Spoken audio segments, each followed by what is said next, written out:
एक्झरसाइजमधले 15, 16 आणि 17 नंबरचे जे सम आहेत ते तुम्हाला होमवर्कसाठी दिले होते. आता आपण पाहणार आहोत 18 नंबर. बघा, कुठलाही प्रॉब्लेम जेव्हा सॉल्व करता त्यावेळेस त्याच्यामधला कन्सेप्ट जो आहे तो तुम्हाला समजला पाहिजे. सोल्युशन्स जे आहे ते तर सोपी असतेच, पण एकदा कन्सेप्ट जर माहिती झाला तर कशा पद्धतीने तुम्ही ते सॉल्व करणार ते समजतं. आता या 18 नंबरच्या सममध्ये काय सांगितलं आहे पहा, लाईनचं वेक्टर इक्वेशन आणि कार्टेशियन इक्वेशन्स दोन्ही काढायचे आहेत. आणि यासाठी ती लाईन ज्या पॉईंटमधून पास होत आहे त्या तो पॉईंट दिलेला आहे, त्याचे कोऑर्डिनेट्स दिले -1, -1, 2. इथे मी एक लाईन काढले, या लाईनचं इक्वेशन काढायचं आहे. ही लाईन ज्या पॉईंटमधून पास होत आहे त्या पॉईंटचे कोऑर्डिनेट्स आहेत -1, -1, 2. आणि ती लाईन एका दुसऱ्या लाईनला पॅरलल सुद्धा आहे, म्हणजे हीच लाईन एका लाईनला पॅरलल आहे. ज्या लाईनचं इक्वेशन दिलेलं आहे 2x - 2 = 3y + 1 = 6z - 2. तर मग या लाईनचं इक्वेशन कसं काढणार? आपल्याला दोन्ही इक्वेशन काढायचं आहे, वेक्टर इक्वेशन आणि कार्टेशियन इक्वेशन. तर पहिल्यांदा कोणतंही इक्वेशन तुम्ही काढू शकता. पहिले तुम्ही वेक्टर इक्वेशनही काढू शकता, कार्टेशियन इक्वेशनही काढू शकता. आणि दोनपैकी कोणतंही एक इक्वेशन जर आपल्याला पहिले मिळालं तर त्यावरून आपण दुसरं इक्वेशन जे आहे ते इझिली फाइंड करू शकतो. कारण मी आधीच सांगितलं होतं की एक्झाममध्ये 2 मार्कचा असा क्वेश्चन विचारण्यात येतो की वेक्टर इक्वेशनला कन्वर्ट करा कार्टेशियनमध्ये आणि कार्टेशियन इक्वेशनला कन्वर्ट करा वेक्टरमध्ये. तर चला आता याला सॉल्व कसं करायचं. ही लाईन एका पॉईंटमधून पास होत आहे, या पॉईंटला मी ए नाव दिलं. याचा पोझिशन वेक्टर ए आपण या कोऑर्डिनेट्सवरून लिहू शकतो -i -j + 2k. आता याला पॅरलल असलेला वेक्टर जर तुम्हाला माहिती झाला तर तुम्ही या लाईनचं वेक्टर इक्वेशन काढू शकता. म्हणजे या लाईनला ह्या दोन्ही लाईन्स एकमेकांना पॅरलल आहेत आणि पॅरलल असलेला वेक्टर बी घेतला, त्या लाईनचं वेक्टर इक्वेशन फाइंड करण्याचा फॉर्म्युला आहे तो vector r = vector a + lambda vector B. या फॉर्म्युल्याने तुम्ही या लाईनचं इक्वेशन काढू शकता. पण त्यासाठी वेक्टर बी माहिती असायला पाहिजे आणि हा वेक्टर बी या लाईनला पॅरलल आहे, तर तो या गिवन लाईनला सुद्धा पॅरलल राहणार आहे.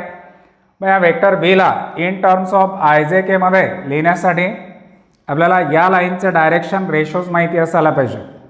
आणि हे डायरेक्शन रेशो जर काढायचे असतील त्यामध्ये x, y आणि z यांचा कोइफिशियंट 1 असायला पाहिजे. तर चला आता सुरुवात करणार आहोत. पहिले मी या पॉईंटला ए ने डिनोट करतो आहे. पॉईंट ए चे कोऑर्डिनेट्स आहेत -1, -1, 2. त्याचा पोझिशन वेक्टर लिहिला, vector A = -i -j + 2k. Vector A = -i -j + 2k हा वेक्टर झाला. आता आपण या लाईनचं इक्वेशन लिहिणार आहोत. गिव्हन इक्वेशन ऑफ लाईन काय दिलेलं आहे, 2x - 2 = 3y + 1 = 6z - 2. या प्रत्येकाचं डिनॉमिनेटर 1 आहे. आता तुम्हाला जर विचारलं की या लाईनचे डायरेक्शन रेशो सांगा आणि तुम्ही जर या लाईनचं डायरेक्शन रेशोज 1, 1, 1 असं लिहिलं तर हे चुकीचं आहे. कारण या लाईनच्या इक्वेशनमध्ये x, y, z चे कोइफिशियंट्स 1 आहेत. पहिले आपल्याला ते कोइफिशियंट्स 1 करायचे. तर आपण यामधून 2 कॉमन काढणार. ब्रॅकेटमध्ये राहिले x - 1 / 1 = 3 कॉमन काढले. ब्रॅकेटमध्ये राहिले y + 1/3 / 1 = 6 कॉमन काढले. z आता यामधून जर 6 कॉमन काढले त्याला आपल्याला 6 ने मल्टिप्लाय आणि 6 ने डिवाइड करावं लागेल. म्हणजे इथे येणार आहेत 1/3 आणि /1. आता या इक्वेशनला आपल्याला असं लिहिता येईल, पहिले लिहिता येतं x - 1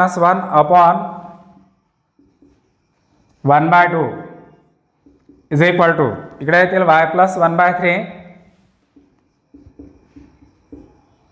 / 1/3 z - 1/3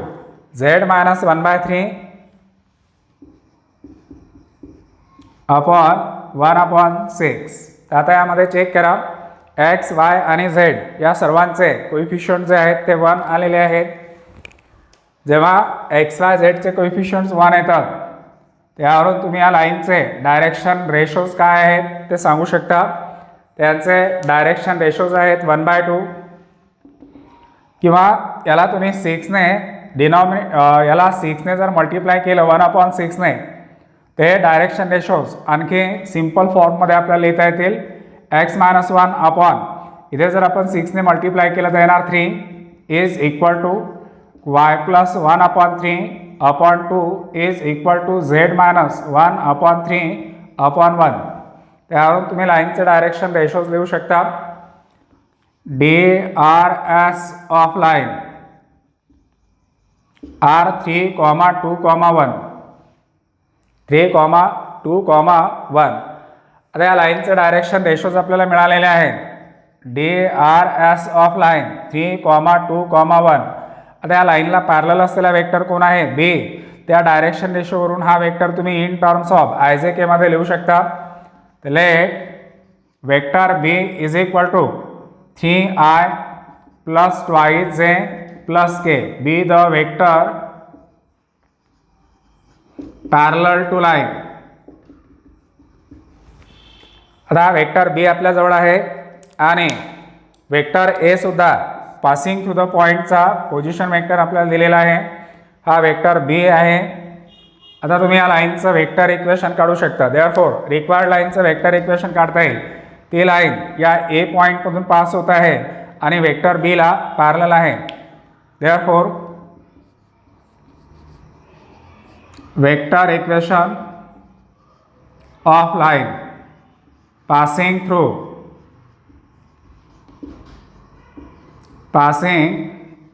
through point A with position vector A and parallel to vector B. तो फॉर्म्युला आहे vector R is equal to vector A plus lambda vector B. यामध्ये सबस्टिट्यूशन करायची. Vector R is equal to vector A आहे -i minus j plus 2k -i minus j plus 2k plus lambda आणि ब्रॅकेटमध्ये 3i plus 2j plus k. त्याने ज्या लाईनचं vector equation काढायला सांगितलेलं आहे ते वेक्टर इक्वेशन ऑफ लाईन आपल्याला मिळालं आहे. तर संपलेलं नाही आहे. त्याने या लाईनचं कार्टेशियन इक्वेशन सुद्धा काढायला सांगितलेलं आहे. तर हे कार्टेशियन इक्वेशन आपण फॉर्म्युला यूज करून काढू शकतो किंवा हे जे वेक्टर इक्वेशन आपल्याला मिळालेलं आहे यालाच तुम्ही कार्टेशियनमध्ये सुद्धा कन्वर्ट करू शकता. यावरून तुम्ही कार्टेशियन इक्वेशन लिहा. मी फक्त डायरेक्ट कार्टेशियन इक्वेशनचा आन्सर लिहितो आहे. एक्स बघा आयचा कोइफिशियंट -1 आहे तेथे लिहायचे +1 अपॉन या आयचा कोइफिशियंट 3 आहे तर डिनॉमिनेटरमध्ये 3. दुसरा येणार आहे वाय -1 आहे तर +1 अपॉन येणार आहे 2. Z -2 upon 1. x plus 1 upon 3 is equal to y plus 1 upon 2 is equal to z minus 2 upon 1. हेच इक्वेशन तुम्ही या फॉर्म्युल्याने सुद्धा काढू शकता. x minus x1 upon a is equal to y minus y1 upon b is equal to z minus z1 upon c. हा formula जर तुम्ही use केला तर तुम्ही लाईनचं कार्टेशियन इक्वेशन सुद्धा काढू शकता. मग तुम्ही म्हणाल की यामध्ये x1 y1 z1 कोण आहे? तर पॉईंट एचे जे कोऑर्डिनेट्स आहेत ते तुम्हाला x1 y1 z1 घ्यायचे आहेत. मग ABC कोण राहणार? तर आपण पॅरलल लाईनचे जे डायरेक्शन रेशोज काढलेले आहेत ते 3 हे ABC राहणार आहेत. या सर्व व्हॅल्यू जर यामध्ये पुट केल्या तर आपल्याला कार्टेशियन इक्वेशन ऑफ लाईन मिळते. म्हणजे दोन्ही इक्वेशन्स मिळाले. पहिलं जे इक्वेशन काढलेलं आहे ते वेक्टर इक्वेशन, दुसरं जे इक्वेशन काढलेलं आहे ते कार्टेशियन इक्वेशन.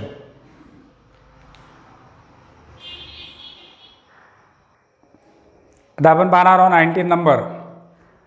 तसं मला हे सॉल्व करून देण्याची गरज नाही आहे, तुम्हाला यायला पाहिजे. Find the direction cosines of the line. Direction cosines आपण 2 मेथडने काढू शकतो. जर आपल्याला लाईनचे डायरेक्शन अँगल माहिती असतील तर डायरेक्शन कोसाइन्स फाइंड करण्याचा फॉर्म्युला आहे L is equal to cos alpha, M is equal to cos beta आणि N is equal to cos gamma. जर आपल्याला डायरेक्शन अँगल माहिती नसतील तर लाईनचे डायरेक्शन रेशो माहिती असायला पाहिजे. डायरेक्शन रेशोवरून सुद्धा आपण त्या लाईनचे डायरेक्शन कोसाइन्स काढू शकतो. मग आता इथे लाईनचं जे इक्वेशन दिलेलं आहे ते वेक्टर इक्वेशन आहे. Given vector equation of line is vector R is equal to -2i plus 5/2j minus k plus lambda into 2i plus 3j. याला वाटल्यास मी नंबर 1 दिलाय. या लाईनचे आपल्याला डायरेक्शन कोसाइन्स काढायचे, पण डायरेक्शन कोसाइन्स पूर्वी आपल्याला माहीत पाहिजे की या लाईनचे डायरेक्शन रेशोज काय आहेत. आणि एकदा का डायरेक्शन रेशो माहिती झाले तर आपण डायरेक्शन कोसाइन्स काढू शकतो. मग आता ही जी लाईन आहे ना, या लाईनमधला हा वेक्टर ए आहे आणि हा वेक्टर बी आहे. तर वेक्टर एचा अर्थ होतो position vector of given point आणि वेक्टर बी म्हणजे त्या लाईनला पॅरलल असलेला वेक्टर. तर हा वेक्टर बी आहे. This line is parallel to vector B 2i plus 3j.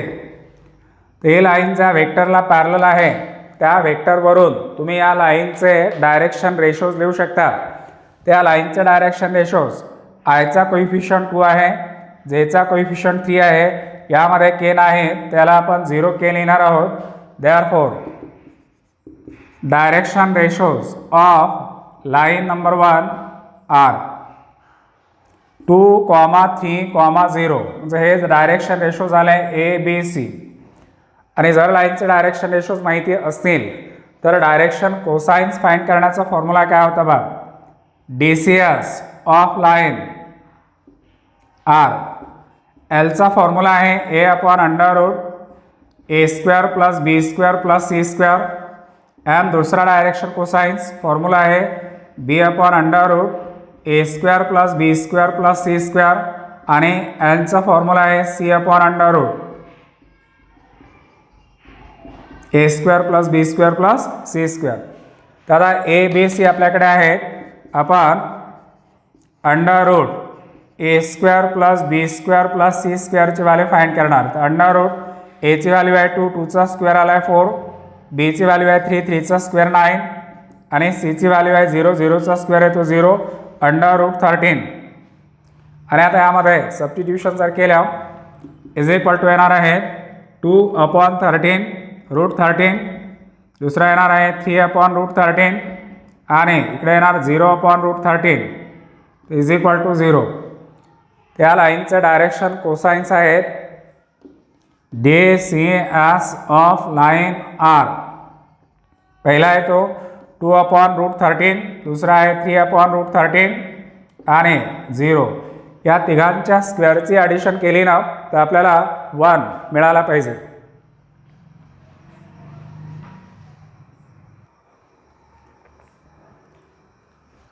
आता आपण नंबर 20 पाहणार आहोत. आणि या 20 नंबरमध्ये कार्टेशियन इक्वेशन ऑफ लाईन काढायला सांगितलेलं आहे. Find the Cartesian equation of line passing through origin. ती लाईन ओरिजिनमधून पास होत आहे आणि ती लाईन एका दुसऱ्या लाईनला परपेंडिक्युलर आहे आणि आणखी एका लाईनला ती इंटरसेक्ट होत आहे. म्हणजे याची प्रॉपर डायग्राम बघा. ज्या लाईनचं इक्वेशन आपल्याला काढायचं आहे, जी रिक्वायर्ड लाईन आहे ती मी रेड कलरने दाखवतो. बघा ही लाईन आहे रिक्वायर्ड लाईन, जिचं कार्टेशियन इक्वेशन आपल्याला काढायचं आहे. ती लाईन ओरिजिनमधून पास होत आहे, म्हणजे या लाईनवर ओरिजिन आहे आणि आता ही लाईन एका लाईनला परपेंडिक्युलर आहे. तर इथे मी एक परपेंडिक्युलर लाईन काढली. हा अँगल 90 डिग्रीचा ज्या लाईनला परपेंडिक्युलर आहे तिचं इक्वेशन आहे x - 1 is equal to y - 2 is equal to z - 1. इथे संपलेलं नाही आहे. ज्या लाईनचं कार्टेशियन इक्वेशन तुम्हाला काढायचं आहे ती लाईन ओरिजिनमधून पास होत आहे, या लाईनला परपेंडिक्युलर आहे आणि ही जी लाईन आहे ना, या लाईनला ते इंटरसेक्ट होते. म्हणजे इथे ही एक दुसरी लाईन मी काढली जी इंटरसेक्ट झाली या पॉईंटमध्ये, इंटरसेक्ट झाले आणि या लाईनचं हे इक्वेशन आहे. तुम्हाला ही जी रेड कलरने शो केलेली लाईन आहे तिचं कार्टेशियन इक्वेशन काढायचं आहे. पुन्हा एकदा रिपीट करतोय, प्रॉब्लेम वाचा व्यवस्थित. Find the Cartesian equation of line passing through origin and perpendicular to the line x minus 1 is equal to y minus 2 is equal to z minus 1 and intersect to the line x minus 1 upon 2 is equal to y plus 1 upon 3 is equal to z minus 1 upon 4. आता या लाईनचं Cartesian equation कसं काढणार? तर आपल्याला passing through the point दिलेला आहे. म्हणजे आपल्याकडे सध्या x1 आहे, y1 आहे, z1 आहे. जर या लाईनचे direction ratio A B C माहिती झाले तर आपण या लाईनचं इक्वेशन काढू शकतो. या लाईनचं इक्वेशन आपल्याला काढता येतं. बघा, जी रेड कलरने इथे शो केलेली लाईन आहे त्या लाईनचं इक्वेशन काढायचं आहे. ती लाईन ओरिजिनमधून पास होत आहे. त्या लाईनचे डायरेक्शन रेशो माहिती नाही आहेत आपल्याला. ते जर माहीत झालं तर इक्वेशन आपल्याला काढता येतं. त्या लाईनचे डायरेक्शन रेशोज मी ए बी सी कन्सिडर करतोय. Let A, B, C are direction ratios of required line. आता या लाईनचे डायरेक्शन रेशो जर मी ए बी सी घेतले तर मला या रिक्वायर्ड लाईनचं कार्टेशियन इक्वेशन लिहिता येईल. Therefore Cartesian equation of required line is formula असतो x minus x1 upon A is equal to y minus y1 upon B is equal to z minus z1 upon C. यामध्ये x1 y1 z1 0 आहेत आणि direction ratio A B C आहे. ते वरचं equation आपल्याला असं लिहिता येतं x upon A is equal to y upon B is equal to z upon C. याला दिला आहे मी नंबर 1. म्हणजे संपलं असं नाही होत, प्रॉब्लेम संपला असं नाही होत. काही जण म्हणतील कार्टेशियन इक्वेशन काढायला सांगितलं, इक्वेशन तर आपण लिहिलं, पण आता तुम्हाला या ए बी सीच्या व्हॅल्यूज काढायच्या आहेत. आता या ए बी सीच्या व्हॅल्यूज कशा फाइंड करणार?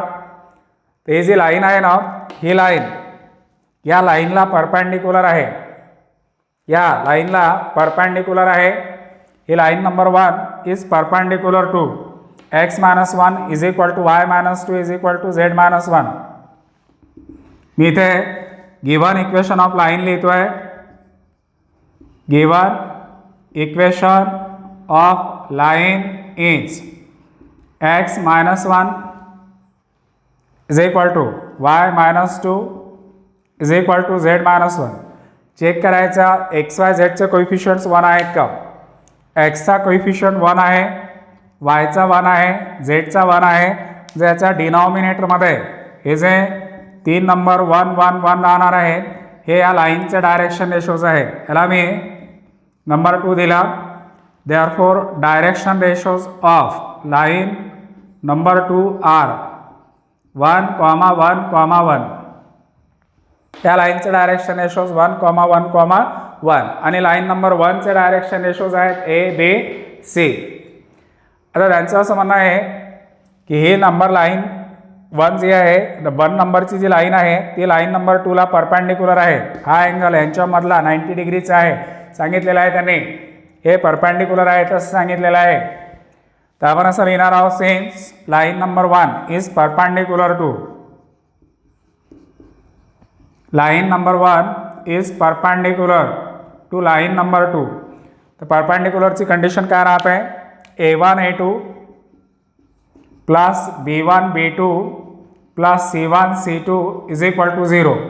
ते जे ए बी सी आहेत हे झाले a1 b1 c1 आणि हे जे 1 1 1 आहेत ना हे झाले a2 b2 आणि c2. तर यामध्ये सबस्टिट्यूशन जर केल्या तर आपल्याला पहिले इक्वेशन जे आहे ते असं भेटणार, a into 1 plus b into 1 plus c into 1 is equal to 0. That is a plus b plus c is equal to 0. a plus b plus c is equal to 0. याला मी नंबर 3 दिला आहे. आता A B सीच्या value आपल्याला काढायच्या आणि A B सीच्या value काढण्यासाठी आपल्याला हे ए बी सीमध्ये एक इक्वेशन मिळालं. तर हे इक्वेशन आता सॉल्व करायचं. पण हे सॉल्व करण्यासाठी पुन्हा एकदा अशाच टाईपचं एक दुसरं इक्वेशन आपल्याकडे असायला पाहिजे. तर प्रॉब्लेममधले अजून एक कंडिशन त्यांनी असं सांगितले की हे जे लाईन नंबर 1 आहे ना, ती लाईन या लाईनला इंटरसेक्ट झालेली आहे. तुम्हाला आठवत असेल एक कंडिशन त्या दिवशी लिहून दिली होती, if two lines intersect each other. इथे मी पुन्हा एकदा फॉर्म्युला रिपीट करतोय, x minus x1 upon a1 y minus y1 upon b1 is equal to z minus z1 upon c1 and x minus x2 upon a2 is equal to y minus y2 upon b2 is equal to z minus z2 upon c2. Intersect केव्हा intersect होतात, तर डिटर्मिनंटची जी value आहे ना ते is equal to 0 असते. तर डिटर्मिनंटमध्ये कोणते elements, तर डिटर्मिनंटमध्ये राहतात x2 minus x1, y2 minus y1, z2 minus z1. इकडे येतात a1 b1 c1 a2 b2 and c2. तर हा जो डिटर्मिनंट आहे या डिटर्मिनंटची व्हॅल्यू 0 असते केव्हा, जेव्हा कार्टेशियन फॉर्ममधल्या दोन लाईन्स एकमेकांना काय होत आहेत, इंटरसेक्ट. तेच इथे त्यांनी सांगितलं की हे लाईन नंबर 1 आणि हे लाईन एकमेकांना इंटरसेक्ट होत आहे. एकमेकांना काय होत आहे, इंटरसेक्ट होत आहे. तुम्ही परत एकदा त्या लाईनचं इक्वेशन इथे लिहितोय. हा फॉर्म्युला पुन्हा मी लिहिणार नाही आता, आणि तो गरजही नाही त्या फॉर्म्युला लिहिण्याची. पुन्हा मी लाईनचं इक्वेशन लिहितोय, given equation of line. Given equation of line is, त्या लाईनचं इक्वेशन आहे x minus 1 upon 2 is equal to y plus 1 upon 3 is equal to z minus 1 upon 4. या लाईनचा इक्वेशनला दिला आहे मी नंबर 4.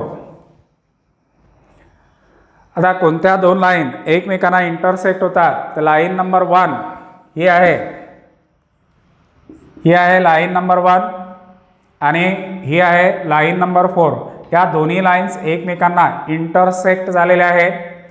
आता या लाईन्स कोणत्या पॉईंटमधून पास होतात, तर ही 1 नंबरची लाईन 0 0 0 मधून, आणि ही लाईन बघा एक्सचा कोइफिशियंट 1 आहे, वायचा 1 आहे, झेडचा 1 आहे. तर ही लाईन ज्या पॉईंटमधून पास होतात त्याचे कोऑर्डिनेट्स आहेत 1 मायनस 1 1 आणि डायरेक्शन रेशोज आहेत 2 3 आणि 4. तर आता आपण ते इंटरसेक्ट होणारी जी कंडिशन आहे ना ती यूज करणार आहोत. Since line number 1 and line number 4 intersect, या दोन्ही लाईन्स जर एकमेकांना इंटरसेक्ट होतात, line number 1 and line number 4 intersect, therefore determinant is equal to राहणार आहे 0. आता कोणता डिटर्मिनंट, तर पहिला रो असतो x2 minus x1, y2 minus y1, z2 minus z1. तर या लाईनचे कोऑर्डिनेट x1 y1 z1, या लाईनचे x2 y2 z2. तर 1 मधून 0 मायनस करा, 1 मायनस 0 पहिला, मायनस 1 मायनस 0 दुसरा, आणि 1 मायनस 0 तिसरा. सेकंड रोमध्ये कोणते एलिमेंट्स, त्या पहिल्या नंबरची जी लाईन आहे तिचे direction ratios a B c, आणि तिसऱ्यामध्ये लाईन नंबर 4चे direction ratio 2 3 4 is equal to 0.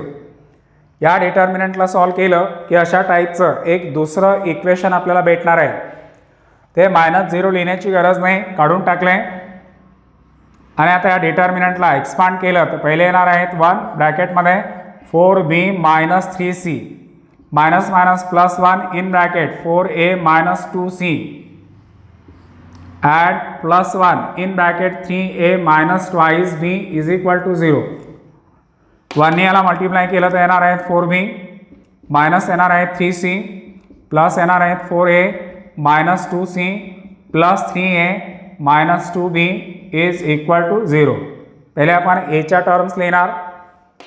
4a plus 3a झाले 7a, 4b minus 2b plus येणार आहे ट्वाईस बी आणि -3c -2c -5c is equal to 0. -5c is equal to 0 हे भेटलं equation number 5. आता हे दोन इक्वेशन आपल्याला सॉल्व करायचे आहेत, इक्वेशन नंबर 3 आणि इक्वेशन नंबर 5. अशा टाईपचे दोन इक्वेशन्स यापूर्वी आपण सॉल्व केलेले आहेत. याची पर्टिक्युलर एक मेथड मी तुम्हाला सांगितली होती, solving equation number 3 and 5. Solving equation number 3 and 5 यासाठी काय करणार, ए अपॉन ऑर्डर 2चं डिटर्मिनंट घ्या is equal to -b upon order 2चं डिटर्मिनंट आणि c अपॉन ऑर्डर 2चं डिटर्मिनंट. वेक्टर चॅप्टरमध्ये आठवा अशा टाईपचे हे दोन इक्वेशन सॉल्व करण्याची मेथड मी सांगितली होती. आणि आता यामध्ये एलिमेंट्स काय घेणार, तर एच्या डिनॉमिनेटरमध्ये एचे कोइफिशियंट्स नाही येणार, त्यामध्ये बीचे कोइफिशियंट्स 1 2, तर पहिला कॉलम येतो 1 2 आणि सीचे कोइफिशियंट्स येणार 1 -5. त्यानंतर बीच्या डिनॉमिनेटरमध्ये बीचे नाही येणार, एचे येतील 1 7 आणि सीचे येणार आहेत 1 -5. सीच्या वेळेस ए आणि बीचे कोइफिशियंट्स येणार, एचे कोइफिशियंट्स 1 7 आणि बीचे कोइफिशियंट्स आहेत 1 2. 1 आणि 2 यांना सॉल्व करा. यांच्या डिनॉमिनेटरमध्ये जे नंबर येतील ते नंबर त्या रिक्वायर्ड लाईनचे डायरेक्शन रेशोज आहेत. या डिटर्मिनंटला सॉल्व केलं तर ए अपॉन डिटर्मिनंट सॉल्व केल्यानंतर येतील -5 -2 is equal to -b upon -5 -7 is equal to c upon 2 -7. यांचं कॅल्क्युलेशन जर केलं तर a upon -7 is equal to -b upon -12, तर minus cancel, b upon 12 is equal to c upon -5, c upon -5. तर required लाईनचे direction ratios म्हणजे या ABCच्या डिनॉमिनेटरमध्ये आलेले नंबर्स आहेत. Therefore DRS of required line are, पहिला कोण आहे -7, दुसरा कोण आहे 12 आणि तिसरा येतो आहे -5. किंवा हे चेंज करू शकता तुम्ही, या दोघांचे निगेटिव्ह साईन काढून या 12ला निगेटिव्ह साईन लिहू शकता किंवा ऑरमध्ये तुम्हाला लिहिता येतं 7 -12 5. आणि आता ह्याच्या व्हॅल्यूज आपण काढल्या, या कुणाचे आहेत ABC काय घेतले होते आपण, डायरेक्शन रेशो कुणाचे, रिक्वायर्ड लाईनचे. या लाईनचे इक्वेशन काय होतं, इक्वेशन नंबर 1. तर या 3 काढलेल्या व्हॅल्यूज या इक्वेशनमध्ये जर ठेवल्या तर तुम्हाला या लाईनचं इक्वेशन भेटणार आहे. Therefore equation of required line is x upon 7 is equal to y upon -12 is equal to z upon 5. त्यांनी ज्या लाईनचं कार्टेशियन इक्वेशन काढायला सांगितलेलं आहे ते कार्टेशियन इक्वेशन आपण काढलेलं आहे. x/7 is equal to y upon -12 is equal to z upon 5. तर दोन कंडिशन्स महत्त्वाचे होते. ज्या लाईनचं कार्टेशियन इक्वेशन तुम्हाला काढायचं होतं ती लाईन या लाईनला परपेंडिक्युलर दिली होती, तर पहिले आपण परपेंडिक्युलरची कंडिशन यूज केली, पहिले इक्वेशन भेटलं. तीच लाईन दुसऱ्या एका लाईनला इंटरसेक्ट होती, तर इंटरसेक्टची कंडिशन यूज केली, दुसरं इक्वेशन भेटलं. आणि या दोन इक्वेशनला आपण सॉल्व केलं, आपल्याला ABC मिळाले. त्या ABCच्या व्हॅल्यूज इक्वेशन नंबर 1 मध्ये ठेवल्या. आपल्याला त्यांनी जे फाइंड करायला सांगितलं होतं, find the Cartesian equation of line, ते रिक्वायर्ड इक्वेशन मिळालेलं आहे.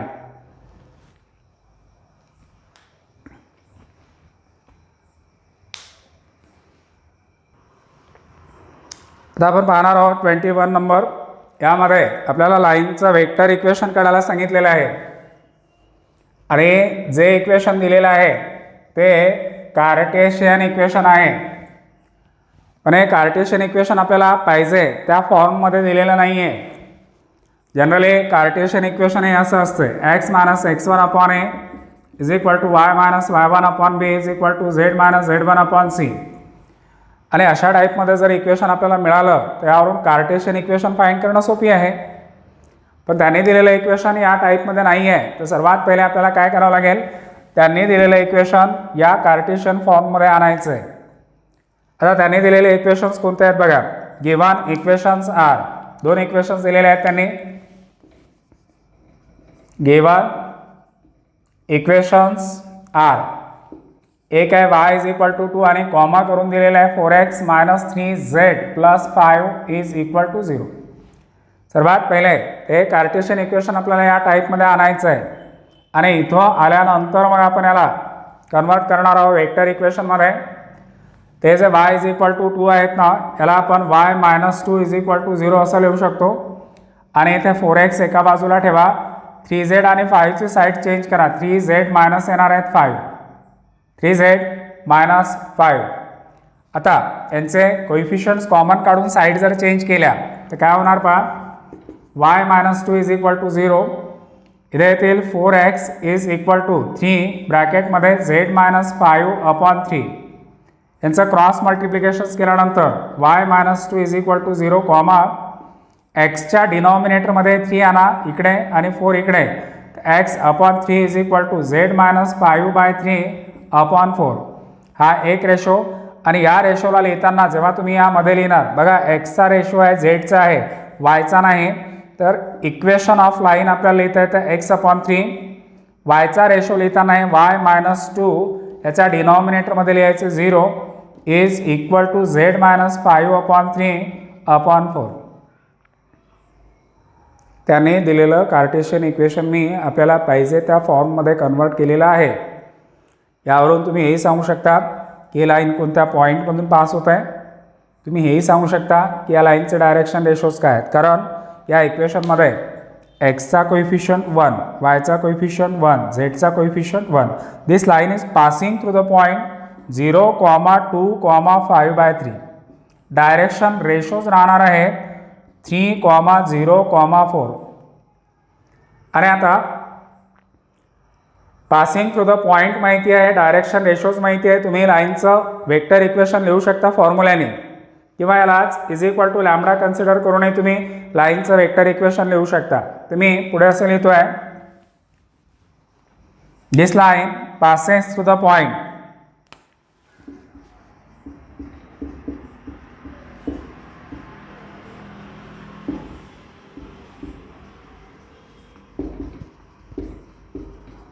Passes through the point A नाव दिलं मी त्याला. आणि त्या पॉईंटचे कोऑर्डिनेट्स येणार आहे, इथे बघा 0 आहे, इथे -2 आहेत तर +2 आणि -5 बाय 3 आहेत तर +5 बाय 3. 0, 2, 5 बाय 3. त्या पॉईंटचा पोझिशन वेक्टर झाला 0 I + 2j + 5 upon 3k. Vector हे मिळाला. आता या लाईनचं डायरेक्शन रेशोज आहेत 3, 0, 4. Direction ratios of line are 3, 0, 4. तर ही लाईन ज्या वेक्टरला पॅरलल आहे तो वेक्टर आपण लिहू शकतो. Therefore vector B is equal to 3I + 0j + 4k. आता आपल्याकडे वेक्टर ए आहे, वेक्टर बी सुद्धा आहे. Vector equation of line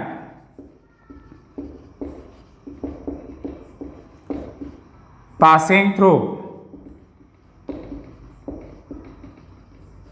point A with position vector A at parallel to vector B. Formula आहे vector R is equal to vector A plus lambda vector B. Vector R is equal to vector A काढलेला आहे 0I + 2j + 5 upon 3k plus lambda. Vector B आहे 3I + 0j + 4k. आणि आता 0 वाले ज्या terms आहेत त्या आपण काढून टाकणार आहोत. इक्वेशन भेटणार vector R is equal to 2j + 5 by 3k plus lambda 3I + 4k. त्यांनी जे कार्टेशियन इक्वेशन ऑफ लाईन दिलं होतं ते कार्टेशियन इक्वेशन ऑफ लाईन आपण वेक्टर इक्वेशन ऑफ लाईनमध्ये कन्वर्ट केलेलं आहे. पहिले त्याने त्या इक्वेशनला आपण या प्रॉपर फॉर्ममध्ये घेऊन आलो. त्यावरून पासिंग थ्रू द पॉईंट काढला डायरेक्शन रेशो लाईनचे काढले. पासिंग थ्रू द पॉईंटवरून आपल्याला वेक्टर ए मिळाला, डायरेक्शन रेशोवरून वेक्टर बी मिळाला. हा तो फॉर्म्युला आहे. Vector R is equal to vector A plus lambda vector B. यामध्ये सबस्टिट्यूशन्स केल्या आणि रिक्वायर इक्वेशन मिळालेलं आहे.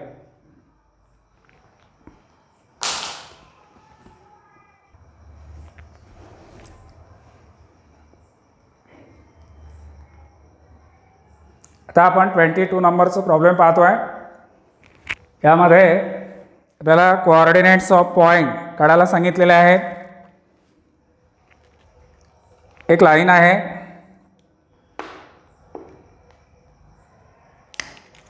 आणि त्या लाईनचं इक्वेशन दिलेलं आहे. ही ती लाईन आहे. या लाईनचं इक्वेशन आहे x - 1 upon 1 is equal to y - 2 upon -2 is equal to z - 3 upon 2. हे लाईनचं इक्वेशन दिलेलं आहे आणि या लाईनवर एक बेस पॉईंट आहे. त्या बेस पॉईंटला नाव दिलेलं आहे ए. त्याचे कोऑर्डिनेट्स आहेत 1, 2, 3. तुम्हाला या लाईनवरच्या अशा पॉईंटचे कोऑर्डिनेट काढायचे आहेत की तो पॉईंट या बेस पॉईंटपासून किती युनिट डिस्टन्सवर राहणार आहे. 3 युनिट डिस्टन्सवर. ती लाईन आहे. या ए पॉईंटच्या 3 युनिट डिस्टन्सवर पॉसिबिलिटीज 2 आहेत. तो पॉईंट 3 युनिट डिस्टन्सवर या लाईनच्या राईट साईडला असेल किंवा तो पॉईंट या ए पॉईंटच्या लेफ्ट साईडला असेल. तर आपल्याला माहिती नाही तो कोणत्या साईडला आहे. आपण एकच पॉईंट घेणार पण आन्सर आपल्याला 2 पॉईंटचं भेटणार आहे. त्या लाईनवर कुठेतरी मी एक पॉईंट घेतला आहे एम. ए पॉईंटपासून एम पॉईंटचे जे डिस्टन्स आहे ना ते आपल्याला 3 युनिट दिलेलं आहे. तुम्हाला एमचे कोऑर्डिनेट काढायला सांगितले. दुसरा एक पॉईंट लेफ्टला सुद्धा असेल जे 3 युनिट आहे इथे. त्याचे कोऑर्डिनेट्स आपल्याला काढायचे. प्रॉब्लेम व्यवस्थित वाचून घ्या आणि हे कॅल्क्युलेट करणं खूप सोपी आहे. पुन्हा एकदा समजून सांगतो. लाईनचं इक्वेशन दिलं. लाईनवर एक पॉईंट आहे. त्या पॉईंटपासून 3 युनिट डिस्टन्सवर असलेल्या पॉईंटचे कोऑर्डिनेट्स काढा. म्हणजे तुम्हाला एमचे कोऑर्डिनेट काढायला सांगितलेले आहे. हे फाइंड करणं खूप सोपी आहे. लक्ष द्या. गिवन बेस पॉईंट पहिले मी लिहितो आहे ए. कोऑर्डिनेट्स आहेत 1, 2, 3. नंतर मी या लाईनचं इक्वेशन लिहितो आहे.